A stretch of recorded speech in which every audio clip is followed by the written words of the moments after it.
Hi everyone, and welcome back to the Thorpe Park 1999 recreation.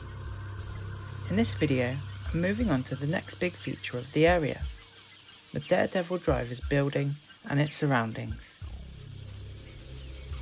I started off by going back to some old site plans. These were drawn up around the time Thorpe Park was planning to replace the Daredevil Drivers with Zodiac.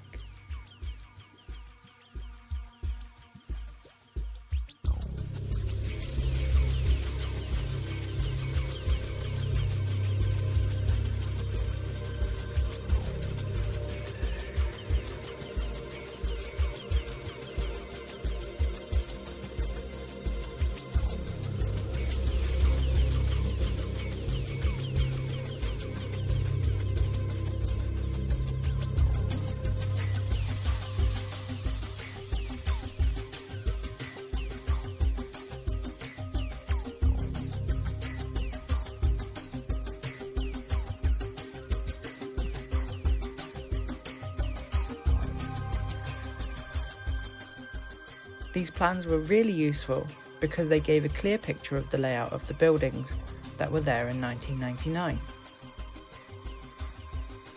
Using those as a guide, I marked out the footprint of the main building and then added the smaller adjacent structure that sat alongside it. Once those were in place, I added the 8 exterior pillars that surrounded the building. These were just decorative at the time. They gave the structure a bit of height and a little bit of character too, making it stand out among the surrounding pathways and planters.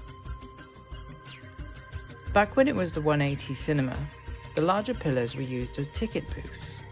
It's always nice when something as simple as a few pillars can really change the feel of an area, and you can definitely see that here. Later on, I will be adding the statues that sat on top of these pillars too.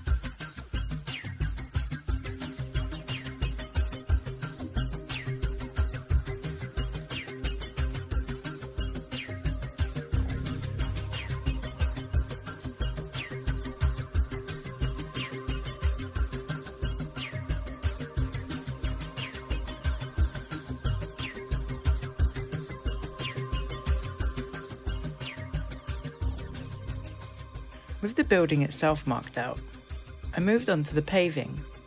I applied the correct textures around the Daredevil Driver's site. As with much of this project, getting the scale and texture alignment right can take a surprising amount of time, but it's worth it in the end for the accuracy and the lifelike feel.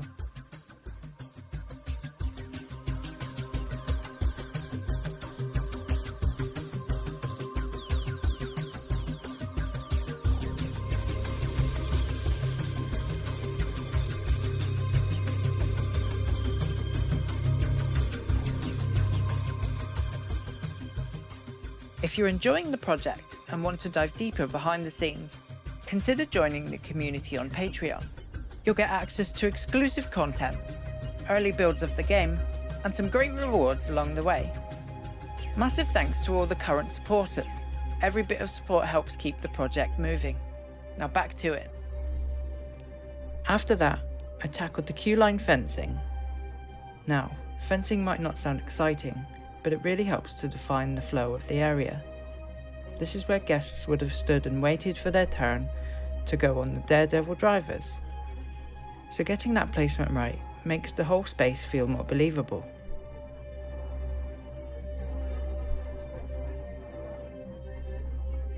Once the ride area was coming together, I shifted my focus down to the Thorpe Belle dock. Using the same plans from when Zodiac was being built, I started plotting out the paving around the dock. This involved cleaning up a lot of the geometry as I went along, sealing gaps and making sure the different areas connected smoothly. Even though the dock itself hasn't been built just yet in this series, getting the groundwork right now sets up the area nicely for later on.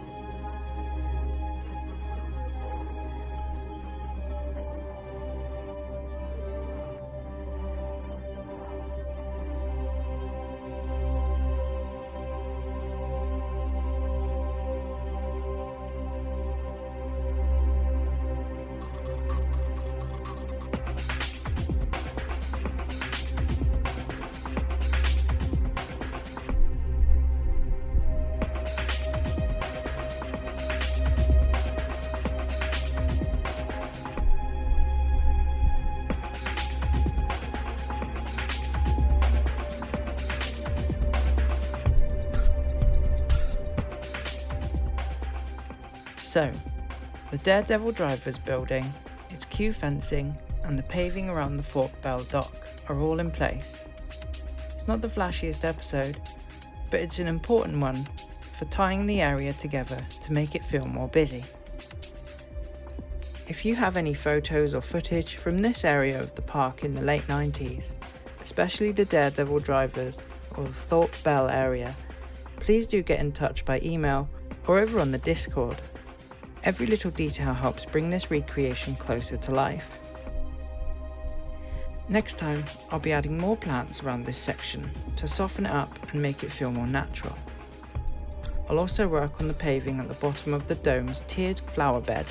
Copy the Daredevil Drivers building over to where the Captain Andy's Revue once stood, and finally begin work on the path that connects this whole Fantasy Reef section through to Canada Creek. That's when this area will really start to feel somewhere towards being finished. Thank you so much for watching, and I'll see you next time.